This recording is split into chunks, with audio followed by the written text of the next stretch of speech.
I remember the sound of the gates slamming behind me. I remember the sharp edge of my mother's silence as we left the city in a carriage barely fit for a servant. I remember the letter he never delivered in person, delivered by a footman instead, saying the engagement was off and that I had brought disgrace to his name. What disgrace? A rumor, born from a whisper, fed by jealousy, and twisted until it became a noose around my neck. I wasn't given the chance to speak. My words weren't needed. His were. Ethan said I had embarrassed him at Lord Halbridge's ball, that I had been found in a compromising position with a foreign envoy. The envoy in question had only offered me a drink and a conversation about literature. I had excused myself the moment he leaned too close. But it didn't matter. Ethan needed an exit. And I was his ladder out of obligation. So I was packed off to the countryside with my mother's shame trailing behind me like a funeral veil. Our estate in Ely Ridge was small, distant, and entirely forgotten by society. I spent my days tending to dying roses, trying to make sense of a world where your entire value could be undone by someone else's lie. I mourned the life I was supposed to have. I counted the days. Then I stopped counting. The grief turned into something else. Not anger. Not bitterness. Something colder. Something more useful. I began reading. I took control of the estate's accounts. I wrote to merchants and made quiet investments through distant names. I listened to gossip passed between footmen and visiting tradespeople. I waited. I grew. When the bank first sent word that my speculation in copper had tripled in value, I said nothing. When a vineyard in Barriston turned profitable and I bought the land around it, I said nothing. When I received my first invitation back to the city under the guise of a new patroness's charity auction, I smiled, and said nothing. I arrived in a dark green carriage, the kind reserved for royalty and mystery. My gown was sharp, my posture sharper. I wore a name only a few recognized and a fortune that had no lineage to anchor it. That made it terrifying. Who was I? Where had I come from? Why did I know the exact bidding increments to win every rare painting from under the noses of old money? I was invited to the salons. First out of curiosity, then out of necessity. The city thrived on novelty, and I made myself the newest craze. I invested in the right designers. Funded the right musicians. I was never the loudest voice in the room. But I paid for the ones who were. Soon enough, even the ones who once turned their backs on me couldn't host a gathering without my endorsement. They called me Miss Linton now. Rarely Evelyn. Evelyn belonged to the girl who cried herself to sleep in Ely Ridge. Then came the estate. Ethan's estate. His father had passed the year before, and the debts had come faster than expected. Ethan had tried to hold it all together, but he'd been so busy chasing titles and betting on coal futures that he missed the cracks. The estate was magnificent once, known for its marble gallery and the silver oak grove behind the stables. It was the place we were meant to live after marriage. I used to dream of the view from the master balcony. Now I didn't have to dream. The bidding was private. Discreet. Handled through 3 intermediaries and finalized with a single signature. Mine. By the time Ethan heard, the ink was dry. His pride wouldn't let him ask who had taken it. But pride doesn't warm cold halls, and it certainly doesn't repair leaking roofs. So when he came to inquire, on behalf of a friend, he claimed, I greeted him at the entrance myself. He didn't recognize me at first. He saw the dress, the diamonds, the staff waiting behind me. He assumed I was the new wife of some mysterious investor. But then he looked at my eyes. He knew those eyes. He used to tell me they reminded him of the lake near his mother's summer home. Miss Linton, he said, his voice cracking just slightly. Mr. Radley, I answered, smoothly, stepping aside. You came to see the property. Let me show you what remains of the legacy you discarded. He paled. But he followed. Because what else could he do? I walked him through the gallery. The frames were still intact, but the canvases had been removed. I told him I sold them to fund the renovation. He didn't ask who bought them. He already knew the answer. In the garden, he tried to speak. Tried to explain.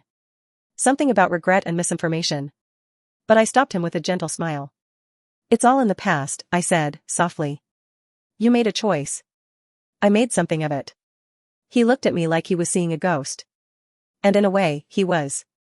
I had buried the girl he left behind. The one who waited for letters that never came. The one who whispered his name like a prayer. This new version of me didn't wait. She planned. She returned. She reclaimed. As he walked away, slowly, shoulders hunched, I turned to the steward and gave new instructions. We would be hosting a salon in the marble gallery. Invitations had already been sent. Including one, of course, to Lord Ethan Radley. It would be cruel. But not unjust. They had silenced me once. Now, they couldn't stop talking about me. The salon at the Radley estate was the most anticipated event of the season. That alone was enough to make tongues wag, but it was the hostess that truly stirred the city's gossip into frenzy. Some whispered that I was the daughter of an Eastern shipping magnate. Others claimed I was the mistress of a reclusive baron who had disappeared at sea. I never confirmed or denied. Silence was still my sharpest weapon.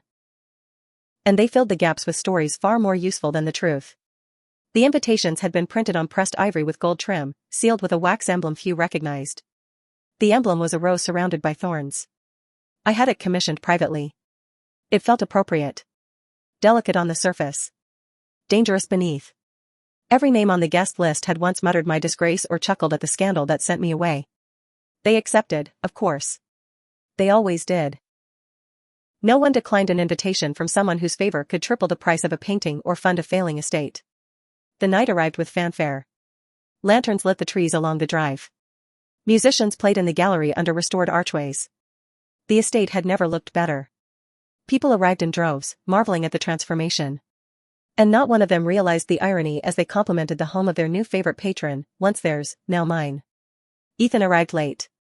I knew he would. His pride had likely kept him pacing for hours before he could bring himself to face what I'd turned his inheritance into. He wore a navy coat with silver trim, tailored but strained at the shoulders. He'd aged. Not in years, but in weight. A man holding on to too many debts and too many regrets. When he entered, the room rippled. Not because of who he was, but because of who I was to him. They had pieced it together by now. Enough details had been whispered in the right ears. The girl from the countryside. The former fiancé. The scandal. The silence. The return. I greeted him at the head of a marble staircase. Not formally. Not loudly. But with the same softness I once used when I loved him. That was the cruelest part. Ethan, I said, like we were still young and foolish and full of promises. I wasn't sure you'd come. I wasn't sure I should, he admitted. But you did. He nodded. I offered him my arm. He hesitated, then took it. I led him through the crowd, stopping at key points, introducing him to people who had long stopped caring about his name. They cared about mine now. And they studied every movement, every glance, wondering what game I was playing. I brought him to the private gallery. It had once housed portraits of his family. Now, it featured a single painting, a piece I'd commissioned months earlier. It was me. Not in ball gown or jewels. But in the garden at Ely Ridge, wearing a simple dress, hands in the soil, expression unreadable. The painter had captured something raw. Something stripped of shame. It was a portrait of survival. He stared at it in silence. Why did you do this? He asked, finally. All of this? I let his question hang. Then I said, when you left me, I was told to be quiet. To accept it. To live out my days in peace. But I didn't want peace, Ethan. I wanted clarity. And this? I gestured around us, to the house, the crowd, the music, the whispers. This is what clarity looks like. So now, I continued, I return the favor. The door opened behind us. My steward entered with a new guest. A man from the continent. A quiet investor with deep pockets and sharp instincts.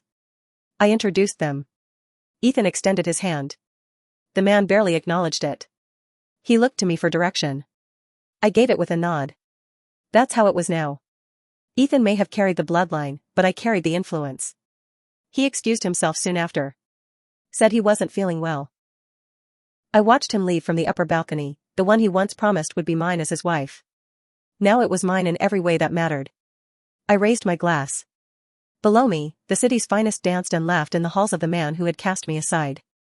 And all of it, the chandeliers, the marble, the orchestras, the conversations, was orchestrated by the woman he thought would fade away. They buried me in silence. I rebuilt myself in echoes. In the days following the salon, the invitations multiplied. Not just for appearances, but for power. Every hostess wanted me at her table. Every merchant wanted my favor. Every family on the brink of financial ruin quietly inquired if I might be interested in acquiring their estate, their art, their name. The same people who had whispered about my disgrace now leaned in just to be seen at my side. I accepted some. Declined others. Not out of cruelty, but strategy. Influence, I'd learned, was less about noise and more about timing. I became a patron of the arts, a financier of crumbling dynasties, a mystery that could not be ignored. My name carried weight. Evelyn Linton, spoken with reverence, with fear, and sometimes, with regret. But always spoken. And Ethan? He lingered in the city like a ghost unsure of where he belonged. Once the darling of society, now a man wandering through halls that no longer bowed to him. I saw him often. Not because I sought him out, but because he was always where I happened to be. At the theater, at the auctions, at the late-night salons. He never approached. But he watched. I could feel his gaze across the room. He wore it like a confession. He watched the way men greeted me. He watched the way women clung to my words. And when I smiled, at someone, at anyone, his expression tightened. It was quiet, the city muffled beneath the rustle of trees. I heard his footsteps before I saw him. You always did like gardens, he said. I didn't turn. They're honest. You get out exactly what you tend. He moved closer. You've changed. I let out a soft laugh. You sound surprised. I didn't think you'd come back. I wasn't supposed to. He stood beside me now, close enough that I could feel the weight of his guilt clinging to his silence. Why didn't you ever write to me? He asked, as if the answer wasn't obvious. You broke the engagement through a servant, Ethan, I said quietly. You accused me without proof. You believed gossip over the woman you were about to marry. What was I supposed to write? An apology for something I didn't do? His jaw tightened. I was under pressure. My family was more important than me, I interrupted. I know. He looked at me then, really looked. I thought I was protecting myself. But I see now. I was protecting the wrong things. I turned to face him. You were protecting your comfort. I was just the price. He opened his mouth to respond, but I didn't let him. This city runs on names, Ethan.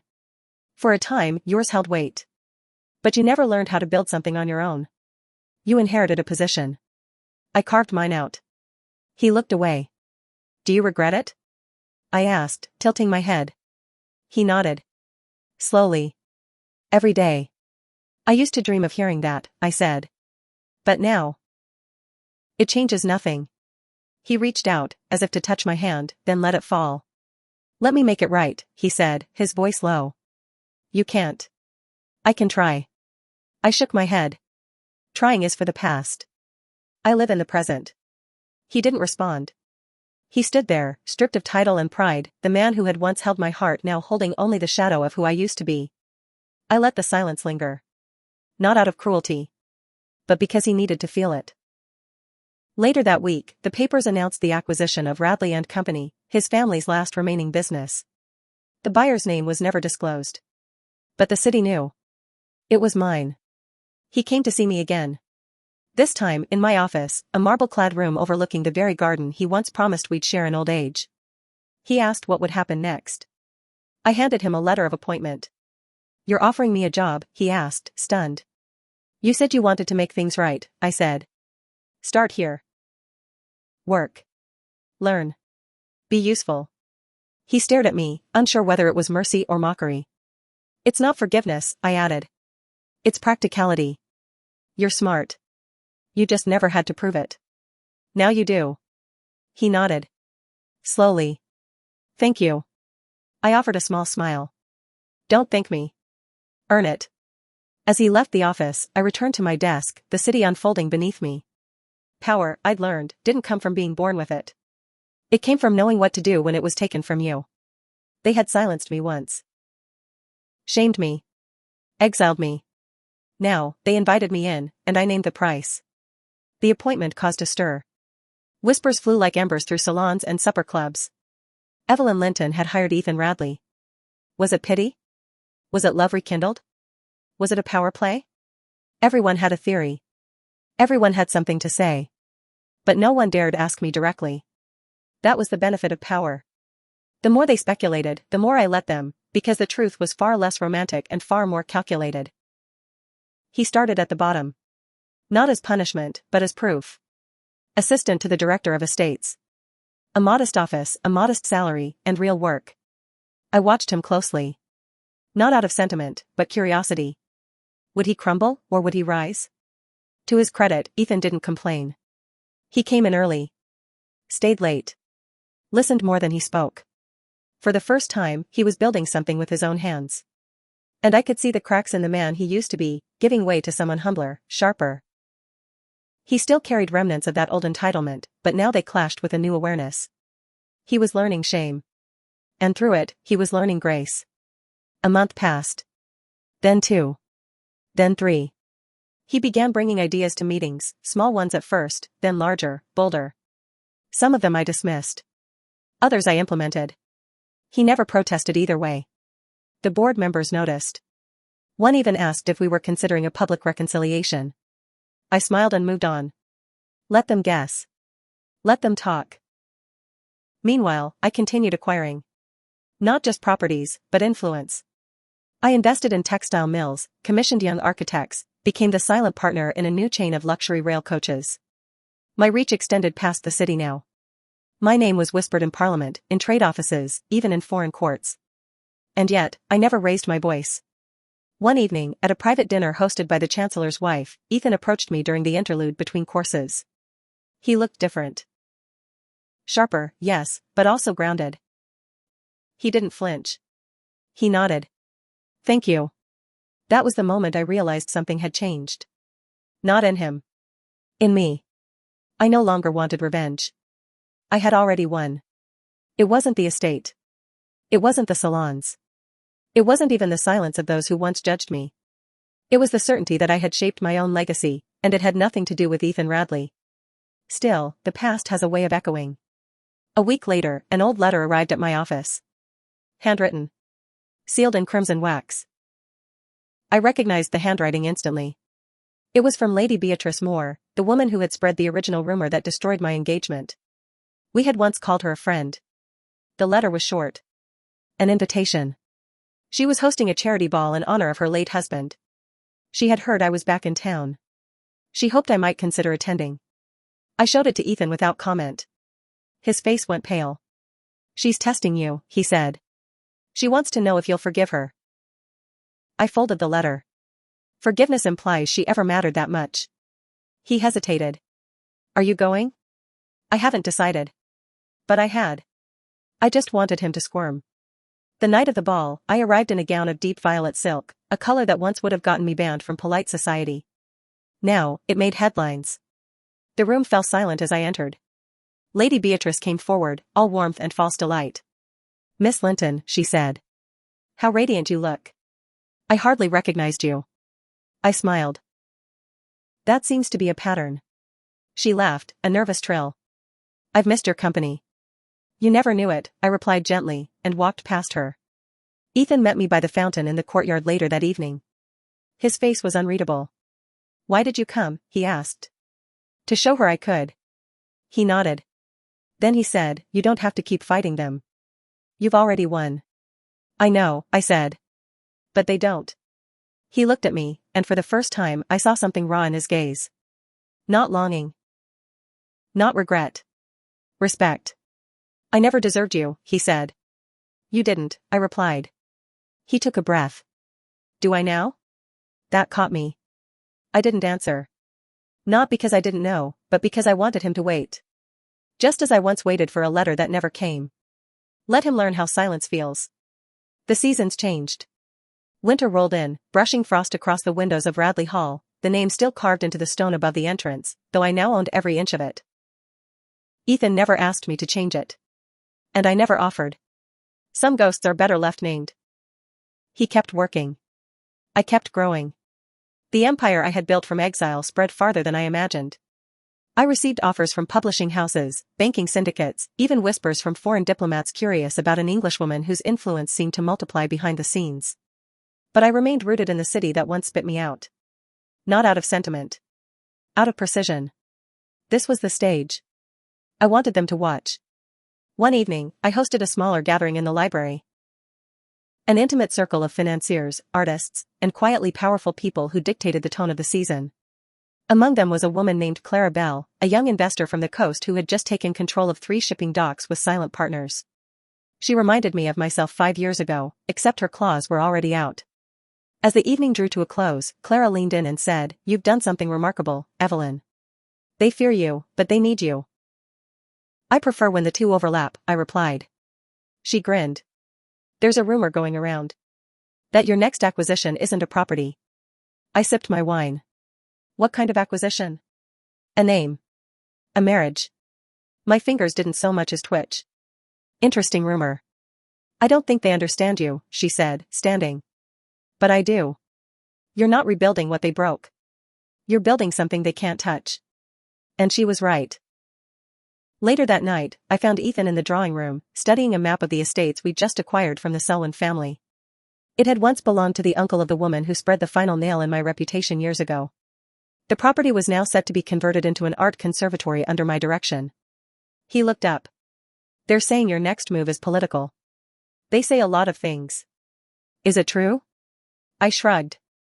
"Would it matter if it were?" He paused. Then said, "Only if you needed support." Support. The word sounded different coming from him. Once, he had abandoned me the moment things turned inconvenient. Now, he was offering to stand beside me in full view of the world that had watched us collapse. I walked toward the fireplace. "They're starting to rewrite history," I said. As if they were always on my side.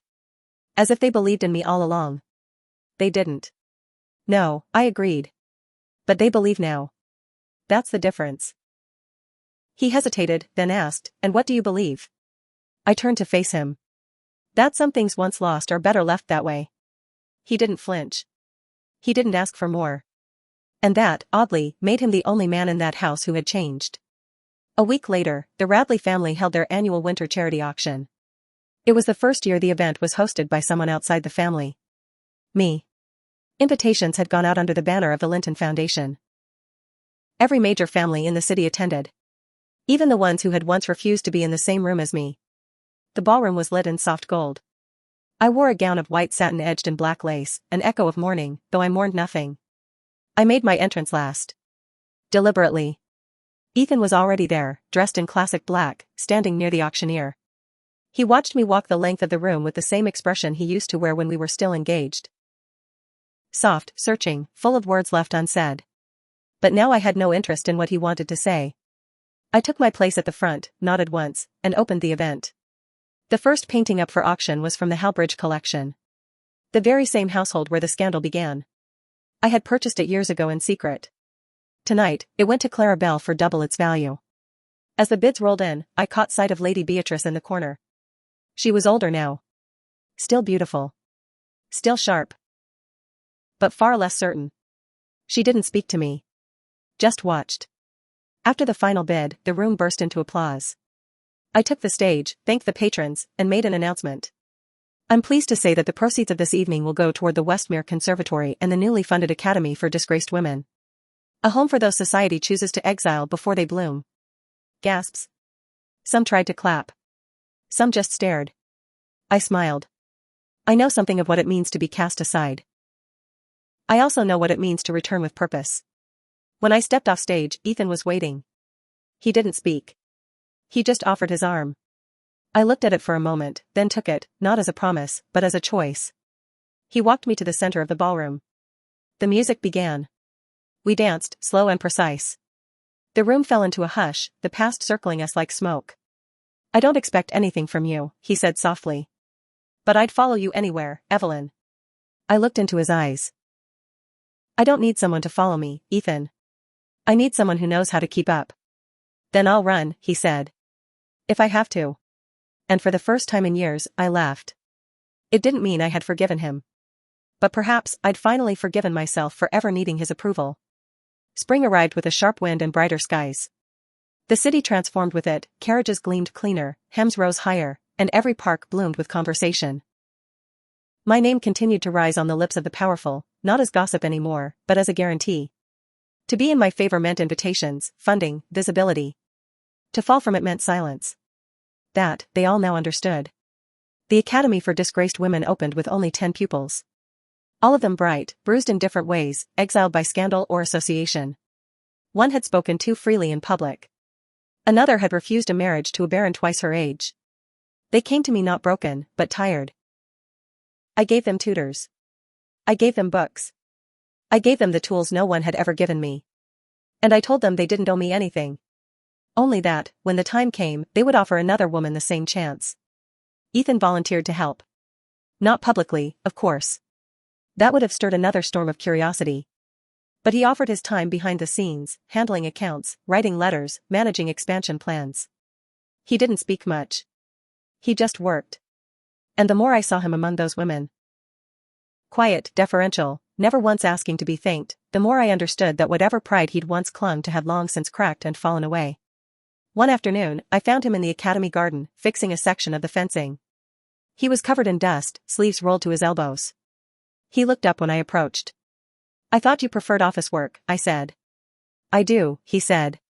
"But they needed someone taller." I paused. "You're not here to prove something to me, are you?" "No," he said simply. "Just to be useful." That was the first time I let the silence between us settle without sharp edges. He wasn't asking for anything anymore. He had already lost his legacy, his reputation, the version of himself that once stood above me. Now he stood beside me, and not once had he asked for forgiveness. That night, I went home and pulled out a box I had kept hidden for years. Inside was the letter he'd once sent me through a servant, the one breaking off our engagement. I hadn't burned it. I hadn't even cried when I read it again. But I'd kept it. As a reminder. A scar I wasn't ready to let fade.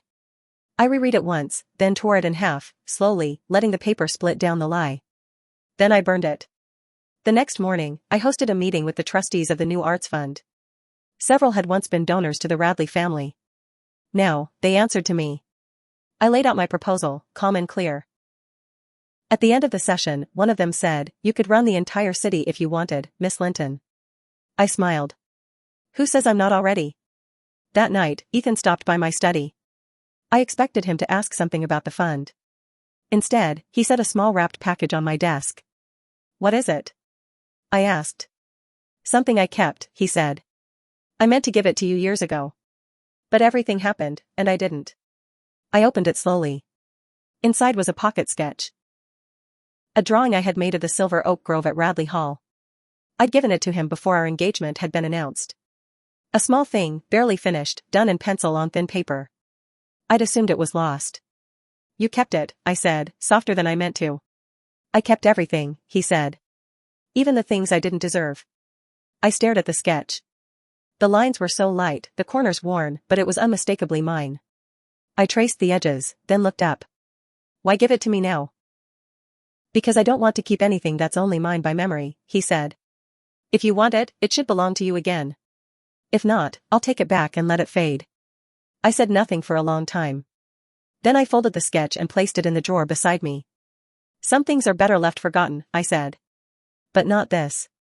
He nodded once, and I saw something ease in his shoulders. In the following weeks, I noticed something strange. My heart no longer clenched when I saw him. I no longer felt the ache of the past tugging at my ribs. I felt calm. Maybe that was more dangerous than love. Because it meant I had let go. When he asked me to walk with him one evening through the city's North Garden Trail, I agreed. Not out of curiosity. Not out of sentiment. But because I no longer needed to prove I'd survived him. He already knew I had. We didn't talk about the past that night. We talked about books. Architecture. The way the academy's curriculum might grow. And when the conversation stalled, it wasn't awkward. It was peaceful. As we stood at the stone railing overlooking the city, he said quietly, "I used to dream of this. You and me, standing here." I turned to him. That version of us didn't survive. He looked at me, unafraid. But maybe a new version could. I didn't answer right away. I let the wind carry the moment. Then I said, "We'll see." And that was enough. The final blow came quietly. A letter slid beneath my office door, bearing the seal of the Royal Financial Council. An invitation, no, a request, for me to serve as one of the city's new cultural governors. It was a ceremonial title, yes, but one that carried immense weight. It meant access to policy rooms. It meant control over which estates received tax protections. It meant rewriting the social architecture of the very world that once cast me out. I stared at the letter for a long time before saying anything. When Ethan entered a few minutes later, he paused at the look on my face. "Something wrong?" he asked. I held it up. "They've asked me to serve." He understood immediately. You're going to say yes. I already have, I said. He smiled. Then they finally understand. They don't, I replied. But they will. The appointment made headlines. Some called it shocking. Others said it was inevitable. The families who had once whispered about me now scrambled to meet with me. They offered alliances, invitations, legacy deals. I declined most. The ones I accepted came with contracts that made it clear who held the pen. The city shifted. Quietly, like a tide. The salons I sponsored no longer just discussed paintings and dresses. They debated policy, education, future investment. Young women once dismissed as decoration now led the rooms. They had my name behind them. That was enough. One morning, I returned to Radley Hall, my home now, fully, unquestionably. And walked through the silver oak grove alone. It had taken years to regrow. The trees were thinner, younger. But they would thicken in time. Roots always found their way back if the soil was ready. Ethan found me there. He kept a respectful distance, as he always did when unsure of my mood. I remember the first time I brought you here, he said. You said it felt like standing inside a secret. I turned. Back then, I thought secrets were romantic. And now? Now I know their currency. He walked beside me, hands in his coat pockets. I've thought about that day often. So have I. He glanced at me. Have you forgiven me? I didn't answer right away. Not because I didn't know, but because the word itself felt too small. I don't hate you, I said. And I no longer carry what you did like a stone in my chest. That's more than I deserve. I know. He exhaled softly. Would you believe me if I said I never stopped loving you? I'd believe you, I said. But love isn't what I want from you. What do you want? I want partnership. Strength. Clarity. Not apologies, not longing glances in gardens. He nodded. Then that's what I'll give. It wasn't a declaration. It wasn't a vow. It was the start of something else, quieter, steadier. And far more real.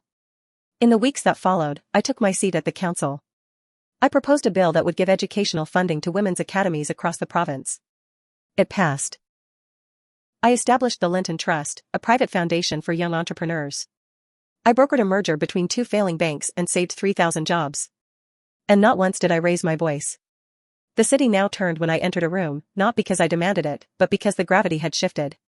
I was no longer the girl cast out. I was the axis. At one final gala, held in the great hall of the old Parliament House, Ethan stood beside me, not as my suitor, not as my past, but as my equal. When the press asked for a quote about our history, I said nothing. I simply walked into the ballroom, head held high, and let them draw their own conclusions. Let them think it was a love story. Let them think it was revenge. The truth was, it was neither. It was reclamation. They buried me in silence. And I answered with empire.